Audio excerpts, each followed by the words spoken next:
निसा बेसादजों गोदोना थायोबा गुवारै जोंनि सिगाङाव बुंथि माननांदा मोजां अब्ला मिथिखा मा जागोन खुलुमबाय गासिखौबो दिनैनि आंनि बे ब्लगाव दिनै जोङो बड'फा उपेन्द्रनाथ ब्रह्मनि 69थि जोनोम सान फालिनाय हाबाफारियाव बाहागो लाहैनो नागिरदों संकं UN एकाडेमियाव दा जनायनिफ्राय आदा बड'सा आरो सुजित सार बिथांमोना फैबाय दं आं बिथांमोनजों थांफागोन ओमफ्राय होजों मा जागोन नोंथांमोननो आं दिनै देखायगोन दिनै बड'फानि सोमोन्दैथ' आं बुंनो थाङा बयबो मिथिखागौ बड'फाया जोंनि हारिनि थाखाय मा खालामलांदों मा खालामलाङाखै दा बड'फाया सोरगोआव दं बा जोंनि जायगायाव जोनोम जाफैफिनबाय बा जेराव दं बड'फाया मोजाङै मोजां थाथों बिथांखौ आं इसोरनिसिम बेखौल' आर'ज गाबगोन दा जों मोनहैनोसै बड'फानि जोनोम सान फालिनायनि जायगायाव आरोना नोंथांमोना नायलांबाय थादो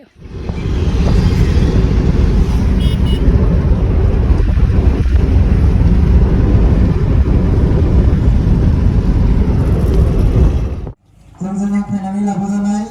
माननि आलासि सिमेन्ट बर'फोरनि थुनलाइ आफादनि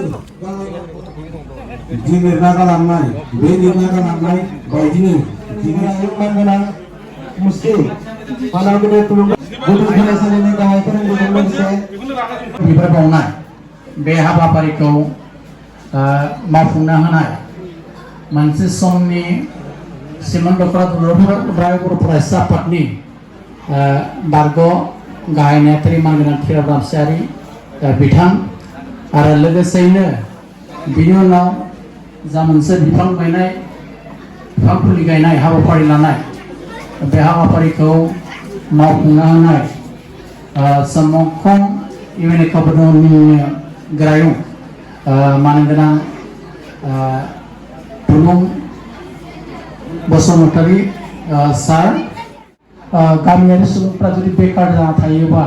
निसा बेसादजों गोदोना थायोबा बेयाव मालाबाबो गेरेमसा हारि जानाय नङा आरो जों धोरोम सिबिनो सोलोंनांगोन धोरोमनि आब्रुथि लाखिनांगोन आरो जोंनि समाजाव जा मोनसे उन्दै बैसोआव हाबा जानाय बे परिबेसफोरखौ जोङो होबथालायनांगोन आरो जोंनि जा उन्दै फंबाय बिनानाव जा मोनसे सोलोंथाइ लादों बे सोलोंथाइ लानायाव जोंनि गामिनि लाइमोनफोरा नोजोर होनांगोन जे सोर फरायसुला फरायसुलिफोरा फरायसालियाव थायाखै बबेबा गावथिंना थादों नामा बा बबेबा मोनसे मार्बल गेलेना थादों नामा बेफोरखौ नोजोर होनांगोन जोङो गामिफोरा सांग्रां जानांगोन जोंनि सिगाङाव बुंथिनायजों लोगोसे गावनि बेसेन गोसा बिबुंथिखौ बुंनायजों दिनैनि मेलखौ बेखेवना होनायनि थाखाय सिमेन्ट दख'रा दुलाराय बर' फरायसा आफादनि जानानै बिथांनिसिम रोजा रोजा साबायखर बावबाय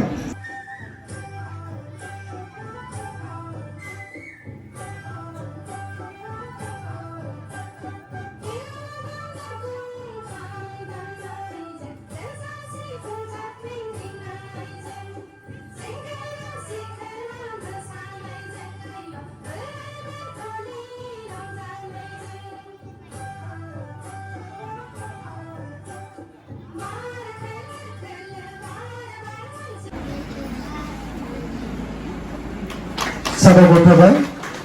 सार बे समाव सिनायथि लाखौ लादों सनातन जारिमिन बे समाव सिनायथि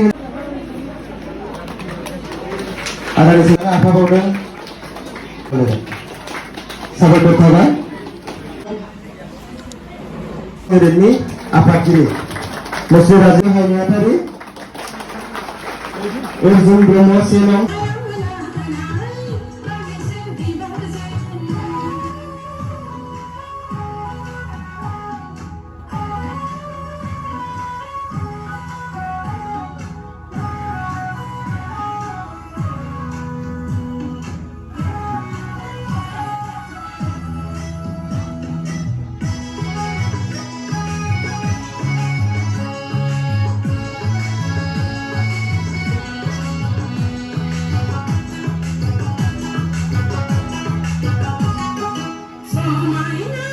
गुदि फरायसालि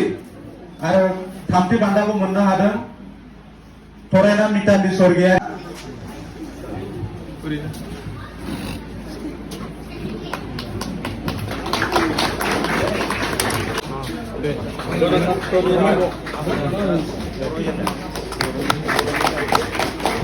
साबायखर थाबाय जानानै मोजाङै फरायनांगोन मोजाङै सोंनांगोन नोंथांमोननि एरियायाव मोजां मानसि दङ बबेयाव फरायबा मा जायो बबे स्कुला मोजां बबे इनस्टिटिउसना मोजां बेखौ गासिबो दानिफ्रायनो लानो जाबाय आरो क्लास 9, 8, 9 जेब्ला मोनगोन अब्ला मिथिखा 70-80+ बासो मोजां स्कुलाव नों फरायनो मोनगोन जेब्ला नों फार्स्ट डिभिजनखौ आसा खालामबाय थागोन अब्ला नों सेकेन्ड डिभिजन मोनगोन जेब्ला जोङो डिस्टिंसन सानगोन अब्लासो नों फार्स्ट डिभिजन मोनगोन बे खोथाखौ सिन्था खालामनानै दानिफ्राय नायखा आं बुंदों जे नों मोजां कलेजाव फरायनोबा नोङो 80+ 75 जाथारनांगोन नङाबा नों दानि जुगाव मोजां कलेज मोननो थाङा मोजां हाई सेकेन्डारि मोननो थाङा मोनगोन बिराद दं हाई सेकेन्डारिया आं बेखिनियाव खावलायगोन जोंनि जि मोनसे जामुं दङ बेखौ राननो थाखाय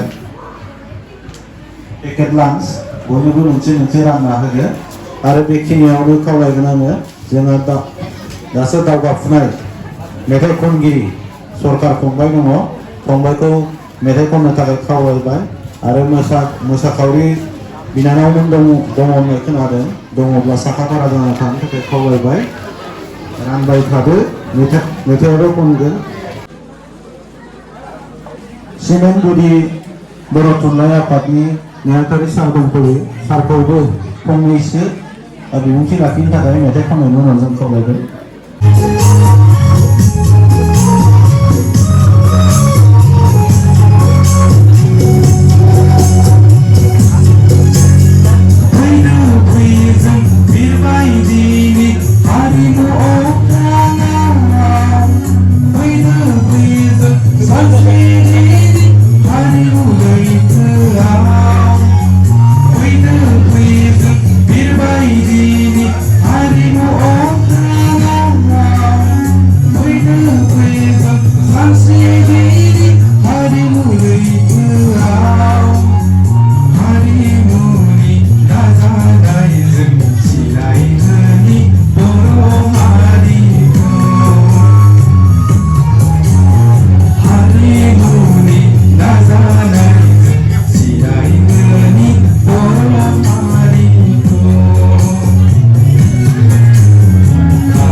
गोजौ थाखो आं बुंनो नागिराखै बे जिथु उन्दै फरायसाफोर बे फरायसाफोरनि जिथु माने भेलु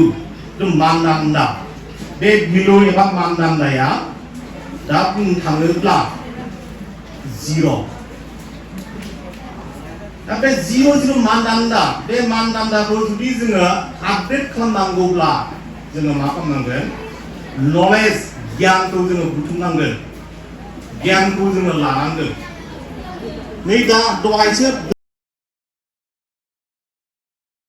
नांगौब्ला जों मा खालामनांगोन जों मा जानांगोन बे खामानिया नोंनो ब्रह्मस्त्र हरगोन जुदि खामानिखौ जोङो ये जाबाय संकं UN एकाडेमी बे खामानियाबो जोंखौ गावनि साख्रिखौ गावनानैब्लाबो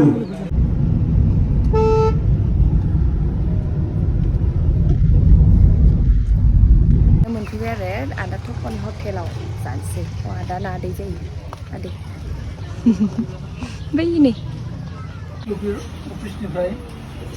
लिडारनि प्रग्रामा मोजाङै मोजां जोबनानै थांबाय बड'फानि जोनोम सानाव जोंफोराबो मोसाबाय खन्थाइ आवरायबाय मोजाङै मोजांनो आरो जोंना बोसोनगिरि सारमोन फैदोंमोन बुजायनानै थांबाय मोजाङै नोंथांमोना खोन्थादो बोरै नुखो